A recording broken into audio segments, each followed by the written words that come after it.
কোনো মানুষ নেই। একজনের সঙ্গে দেখা হলো, সেও কথা বললো না। কেমন মানুষ সব। বাবা চলো, আমরা আরো সামনের দিকে এগিয়ে যাই, তাহলে কাউকে না কাউকে পাওয়া যাবে। হ্যাঁ, সামনে তো একটা গ্রাম দেখা যাচ্ছে, ওখানে কেউ না কেউ আছে নিশ্চয়ই। ঠিক আছে চলো, এছাড়া আর কি বা করার। সেই ছোটবেলায় ছেলে ধরা ধরে নিয়ে গিয়েছিল, এত বছর পর সবকিছু মনে হচ্ছে উলট পালট হয়ে গেছে, কিছুই চিনতে পারছি না।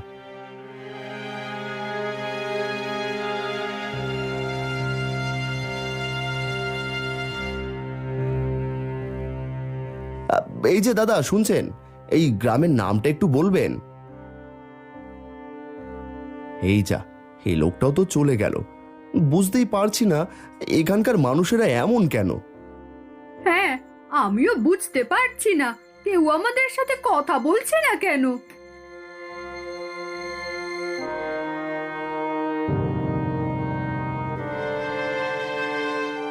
বাবা দেখো, এক বৃদ্ধা মহিলা এদিকে আসছে, তুমি তার কাছ থেকে শুনে নাও। হ্যাঁ হ্যাঁ, শুনছি। এই যে বুড়িমা, আমাদের সাথে একটু দয়া করে কথা বলবেন?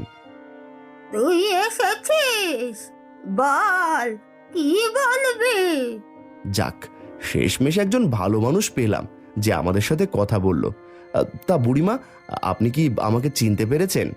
হ্যাঁ, চিনতে পেরেছি। তুই মোড়লের ছেলে কবির, অনেক দিন আগে হারিয়ে গিয়েছিলি। বাহ, আশ্চর্য তো, কেউ আমাকে চিনতে পারলো না, অথচ আপনি আমাকে চিনতে পারলেন। চিনবো না? তুই তো আমাদের জন্য এসেছিস। তার মানে আমরা হুলিপুর পৌঁছে গেছি? হ্যাঁ, এটাই হলিপুর। আর একটু সামনে গেলেই তোদের মোড়ল বাড়ি পেয়ে যাবি। ঠিক আছে, আপনাকে অনেক অনেক ধন্যবাদ। এখন আপনি যেতে পারেন। রাধিকা চলো। হ্যাঁ চলো, শেষমেশ বাড়িটা তাও খুঁজে পাওয়া গেল।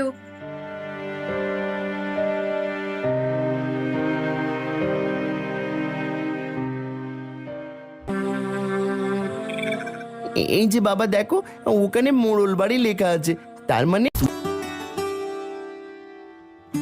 কই গো, কোথায় গেলে তোমরা? তাড়াতাড়ি বাইরে আসো, দেখো কি নিয়ে এসেছি।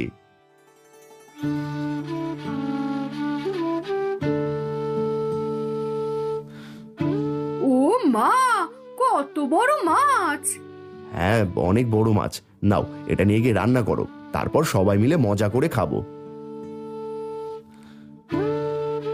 বাবা, আমার জন্য কি এনেছো? তোর জন্য অনেক কিছু এনেছি। চল চল ভিতরে চল, ভিতরে গেলে সব দেখতে পাবি। তাহলে তাড়াতাড়ি ভিতরে এসো।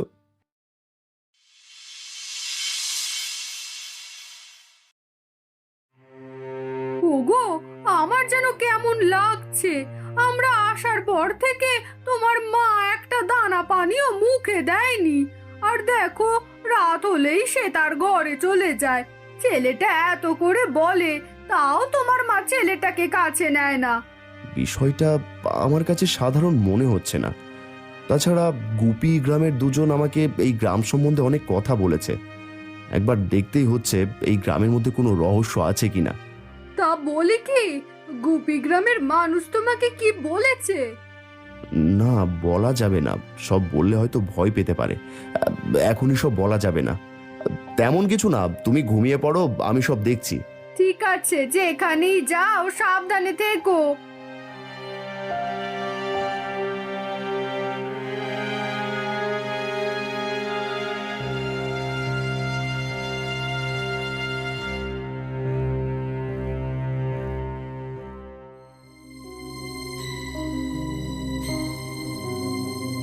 এ কি, বাবা?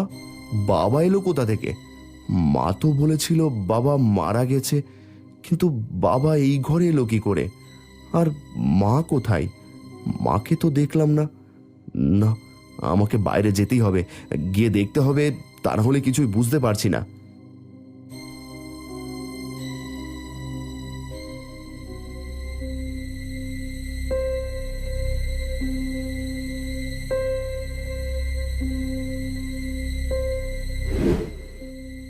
এ কি, মা এখানে? আর সবার চোখ দিয়ে এমন রক্ত ঝরছে কেন? তার মানে কি এই গ্রামে সবাই মৃত? তাহলে কি ওদের কথাই ঠিক ছিল? ওরা যা বলছিল সত্য বলেছিল? না না, এখন কাউকে কিছু বলা যাবে না। একটা বিপদ হলেও হতে পারে। সকাল হলে তারপর সব কথা বের করব। আমাকে যে করে হোক জানতেই হবে গ্রামের সবার এমন অবস্থা হলো কি করে।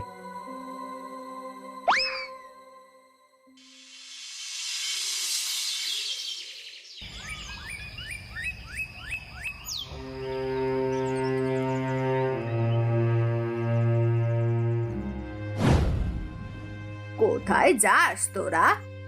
মা, আমরা আর এই বাড়িতে থাকবো না, তাই আমরা চলে যাচ্ছি। চলে যাচ্ছি মানে? এই বাড়ি ছেড়ে কোথায় যাবি?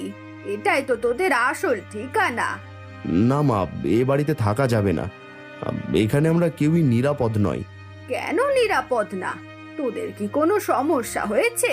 কোনো সমস্যা হয়ে থাকলে আমাকে বল, আমি সব ঠিক করে দেব। সমস্যা অন্য কোথাও হয়নি, হয়েছে এই বাড়িতেই। এই বাড়িতেই? এই বাড়িতে তোদেরকে সমস্যা করলো?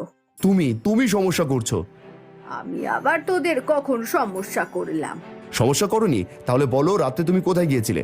আর তোমার ঘরে বাবা ঘুমিয়েছিল কেন? তুমি তো বলেছো বাবা অনেক আগেই মারা গেছে। তাহলে বাবা এলো কোথা থেকে? বুঝতে পেরেছি। আর তোর কাছ থেকে লুকিয়ে কোনো লাভ নেই। ভেবেছিলাম সময় হলে সব বলবো। এখন সময় হয়ে গেছে, এবার আর লুকিয়ে রাখবো না। আমাকে বলতেই হবে। বলো মা, বলো, তোমরা আমাদের কাছ থেকে কি লুকিয়ে রেখেছো? তাহলে শোন, শুধু তোর বাবা না, আমি সহ এই গ্রামের সবাই মারা গেছে। আর সবার আত্মা এই গ্রামকে পাহারা দিয়ে রাখে। অন্য গ্রামের কাউকে এই গ্রামে ঢুকতে দেয় না। তুই এ বাড়ির সন্তান বলে তোদেরকে ঢুকতে দিয়েছে, কেউ কিছু বলেনি। কিন্তু এই গ্রামের সবাই একসাথে কি করে মরলো? আর কেনই বা তোমরা আত্মা হয়ে ঘুরে বেড়াচ্ছ? তাহলে শোন, একদিন দুজন ডাকাত আমাদের গ্রামে ডাকাতি করতে এসে একজন ডাকাত গ্রামের সবার কাছে ধরা পড়ে যায়। গ্রামের সবাই ডাকাতকে ধরে রেখে তোর বাবাকে সেখানে নিয়ে যায়।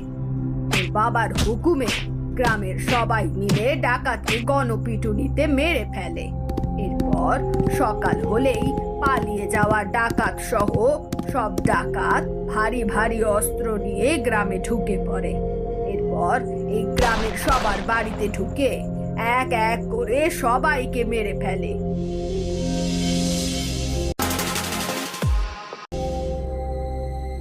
এরপর থেকে গ্রামের সব মৃত আত্মারা এই গ্রাম পাহারা দেয়, আর এই গ্রামের নাম হয়ে ওঠে মৃতদের গ্রাম।